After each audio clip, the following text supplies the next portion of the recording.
नमस्कार साथियों, आज हम आपके सामने एक नई कहानी लेकर प्रस्तुत हुए हैं जिसका नाम है परमात्मा एक शक्ति है।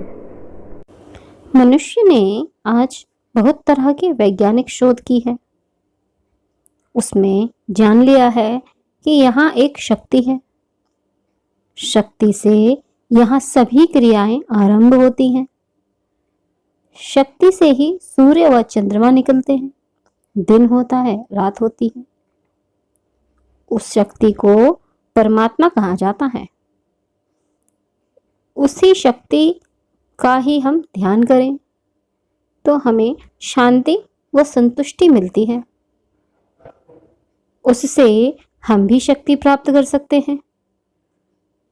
परमात्मा शक्ति का स्रोत है। उस शक्ति को मानव अपने अंदर प्राप्त कर सकता है। उसके लिए ही पूजा होती है। इस पूजा की पद्धति के दो मार्ग हैं। एक मार्ग ने शक्ति की पूजा के लिए साधना की। उसने शक्ति को जाना, जाप किए। शक्ति को प्राप्त करने के लिए और भी बहुत सी क्रियाएं की। दूसरे मार्ग वालों ने यह जाना कि परमात्मा स्थूल है, सूक्ष्म है, कारण है, कारण से परे है। सूक्ष्म और स्थूल में यहाँ जो हो रहा है वह भी परमात्मा ही कराने वाले हैं। कारण में जो कुछ हो रहा है वहाँ भी वही है, और कारण से परे में वही है, और कारण से परे में वो है ही नहीं। एक मार्ग वालों ने शक्ति को जानने के लिए जाप किए, तप किए, पूजा की, अनेकों क्रियाएं करी। और दूसरे मार्ग वालों ने परमात्मा को स्थूल में जाना। स्थूल में उसने परमात्मा को राम, शिव, कृष्ण माना, उसकी पूजा की। एक को स्थूल शक्ति ही मिली और एक को सूक्ष्म शक्ति प्राप्त हुई। स्थूल वाले जाप करते हैं, यज्ञ करते हैं और परमात्मा को स्थूल मानते हुए पूजा की अनेक क्रियाएं करते हैं। लेकिन सूक्ष्म वाले परमात्मा को स्थूल रूप में न मानते हुए एक शक्ति के रूप में मान उसकी साधना, पूजा इत्यादि करते हैं। नाम नहीं, कोई रूप नहीं, परमात्मा केवल एक शक्ति है। हमारे गुरु महाराज ने यही कहा, परमात्मा नाम रूप से परे एक शक्ति। हम उसको जिस भाव से मानते हैं उसी रूप में हमारे सामने आ जाते हैं। जैसे हमने भगवान को राम माना, कृष्ण माना, उसी रूप में सामने प्रकट हो जाते हैं। अब हम कहते हैं हमने परमात्मा के दर्शन कर लिए। दर्शन यही नहीं है कि आंखों से उनको देख लिया। दर्शन बहुत गहरी चीज है, जहां परमात्मा को मैंने स्थूल, सूक्ष्म, कारण और कारण से परे तक वह क्या है उसे इन चारों अवस्थाओं तक जाना, तो हमारी आंखों में भी वही होगा, हमारे कानों में भी वही होगा, हमारे विचारों में भी वही होगा, हमारे अंदर भी हम उसे ही अनुभव करेंगे। तब यह चारों अवस्थाओं में हमारे सामने होगा, तब उसे हम पूर्ण जान सकेंगे। हम परमात्मा को राम रूप में मानते हैं, उसके दर्शन कर लेते हैं। वह मनुष्य नहीं होता, बल्कि मनुष्य रूप में शक्ति ही सामने आती है और हमें सूक्ष्म कारण के दर्शन करवाता। जैसे स्वामी रामकृष्ण परमहंस जी देवी की पूजा करते थे। देवी माँ उनके पास स्वयं आती थी। वह उनको माला अर्पित करते थे, खाना खिलाते थे, उनमें उनसे बातें भी करते थे। एक महात्मा उनके पास आए और बोले, तुम जिस रास्ते पर चले थे राह में रुक गए। क्या तुम्हारी माँ इतनी ही है जो सिर्फ मंदिर में ही हो? वह इससे आगे हैं, बहुत आगे हैं, और आगे चलो। उन्होंने साधना की क्रिया बताई। तब उनको सर्वत्र माँ ही दिखलाई देती। हर मनुष्य में वह माँ को ही देखते। वह मंदिर से बाहर भीख मांगते स्त्रियों के पैर पकड़ लेते और कहते, माँ मैंने तेरा इतना सुंदर श्रृंगार किया है और तू यहाँ फटेहाल भीख मांग रही है। भीख मांगती स्त्रियाँ भी उन्हें माँ ही दिखलाई देती थीं। ईश्वर मंदिर में ही नहीं, वह तो सर्वत्र है। हमारे मान लेने की ही बात थी। जैसा मान लिया बस वैसा ही परमात्मा हमारे सामने प्रकट हो जाता है। परमात्मा का कोई स्वरूप नहीं है। सूक्ष्म तत्व की पूजा करने वाले, ईश्वर को सूक्ष्म मानने वाले वहाँ तक पहुँचने की कोशिश करते हैं जहाँ तक उन्हें हर जीव में, हर मनुष्य में ईश्वर का ही दर्शन हो। वही समग्र दर्शन कहलाता है। तब हम उस व्यक्ति का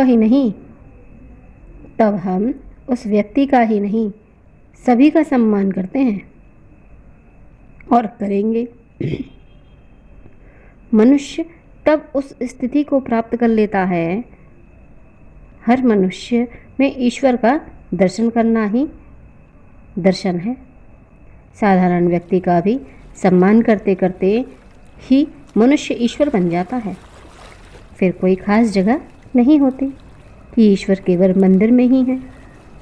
जहाँ मेरा भक्त मुझे याद कर लेता है वहीं मैं होता हूँ। जैसे द्रौपदी का सभा में अपमान होने जा रहा था। सभी प्रयत्न करने के बाद द्रौपदी जब कृष्ण को याद करती है और जब कृष्ण आते हैं तब वह कहती है, तुमने आने में इतनी देरी क्यों की? तब कृष्ण कहते हैं, तुम सभा के सभी लोगों की ओर देख रही थी और अपने पांचों पतियों से निराश होने के बाद तूने अपना बल भी लगाया, पर मैं कहीं दूर नहीं, तुम्हारे हृदय में ही बसता हूँ। जब तूने मुझे याद किया, जहाँ तेरी आँखों से आंसू बह गए, मैं फौरन आ गया। मुझे मंदिर में, दूर आसमानों में तलाश मत करो। मैं तो संतों के हृदय में रहता हूँ। मैं प्रेम में बसता हूँ। मैं आँखों की बूंद में हूँ। जब हम प्रकृति से परे हो जाएं, वहाँ यह आत्म तत्व है। अर्थात आत्मा और प्रकृति, यह दो तत्व हैं। प्रकृति संसार को दिखाने वाली है, लेकिन आत्मा में हम संसार नहीं ईश्वर देखते हैं। एक संत हुए जिन्होंने लिखा है, वास्तव में परमात्मा प्रकृति से परे है। प्रकृति की सीमा पार करने पर ही हम वहाँ पहुँच सकते हैं जहाँ हमारी ना निगाह पहुँचे, जहाँ हमारे विचार ना पहुँचे। वहाँ हम स्थूल से नहीं पहुँच सकते, वहाँ पर सूक्ष्म रूप से ही पहुँच सकते हैं। साधना तभी सफल होती है जब ईश्वर हमें वास्तविक स्वरूप में दिखलाई देता है। जब हम हर मनुष्य में अपने इष्ट को ही देखते हैं, तब हम प्रकृति की सीमा पार कर जाते हैं। हर चीज़ ईश्वरी शक्ति से दिखाई पड़ती है। वहाँ तक हमें पहुँचना है जहाँ ना नाम रहे ना रूप रहे, ताकि हम नाम रूप से परे हो जाएंगे तो हमारी निगाह वहाँ पहुँचती है जहाँ हमारी इंद्रियाँ, हमारा मन, बुद्धि और अहम सब छूट जाए। वहाँ प्रकृति नहीं रहेगी और इस प्रकृति के छूटते ही हम वहाँ पहुँचेंगे। ना वहाँ शब्द रहेंगे ना कुछ और रहेगा। वहाँ तक जाएं जहाँ परमात्मा है। इसके लिए संतों ने साधनाएं दी हैं, क्योंकि प्रकृति से परे होना ही बहुत कठिन काम है। यह संसार इतना मोहक है कि इससे पार होना संभव नहीं। लेकिन हम जब अपने को किसी पूर्ण संत को सौंप देते हैं, तब वह हमें ईश्वर दर्शन का अधिकारी बना देते हैं। जैसे रामकृष्ण परमहंस जी को उनके गुरु ने अपनी शक्ति से उठाकर जीव से ईश्वर बना दिया। ऐसे ही हमें भी किसी संत को अपने को सौंपना है, जिससे जीव दूसरी अवस्था को प्राप्त हो। हमारे गुरु महाराज ने इसके लिए साधना दी। इससे बहुत सरलता से हम प्रकृति के पार जा सकते हैं। ऐसा कहा है, यह फल साधन ते नहीं होई, तुम्हारी कृपा पावे कोई कोई। यह साधना की बात नहीं है, बल्कि किसी संत की कृपा हो जाए, एक निगाह पड़ जाए, वह सुंदर समा बन जाए, तो परमात्मा की चारों अवस्थाओं के पार पहुंच जाएंगे। हमारे गुरु महाराज ने जो भगवान ने गीता में कहा है, वही सब हमारी साधना में उतार दिया। अर्जुन मोहग्रस्त हैं, भगवान श्री कृष्ण उसका मोह भंग करते हैं। 17 अध्याय तक गीता उपदेश करते हैं। वह विराट दर्शन करता है, उसकी शंकाएं बढ़ती जाती हैं। तब भगवान कहते हैं, अर्जुन ऐसे नहीं होगा, तो अपने मन, बुद्धि व अहम को एकाकार कर, मुझसे जुड़ जा। जहाँ वह ऐसा कर भगवान से जुड़ता है, वह इस प्रकृति से परे हो जाता है। तब उसे स्मृति की प्राप्ति होती है। 17 अध्याय तक भगवान कृष्ण बुद्धि की सभी बातें कहते हैं, लेकिन 18वें अध्याय में उसका साक्षात्कार परमात्मा से करवाते हैं। अर्जुन की सब प्रकृति नष्ट हो जाती है और आत्मा का मार्ग खुल जाता है। उसका मोह नष्ट हो जाता है। वह कहता है, हे भगवान, नष्टो मोह स्मृति लब्धा। मेरा मोह नष्ट हो गया है, सारी चीज़ें सामने हैं, मैं सब सत्य देख रहा हूँ, सुन रहा हूँ।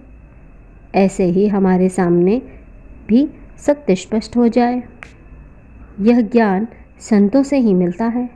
संत साधक को दिखा देता है, यह तू है, यही मार्ग खोलते हैं, वही मार्ग खोलते हैं।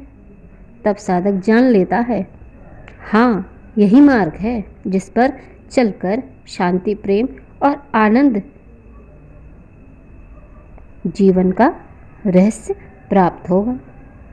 इसी के साथ यह कहानी समाप्त। अगली कहानी के साथ हम कुछ ही दिनों में आपके सामने प्रस्तुत हो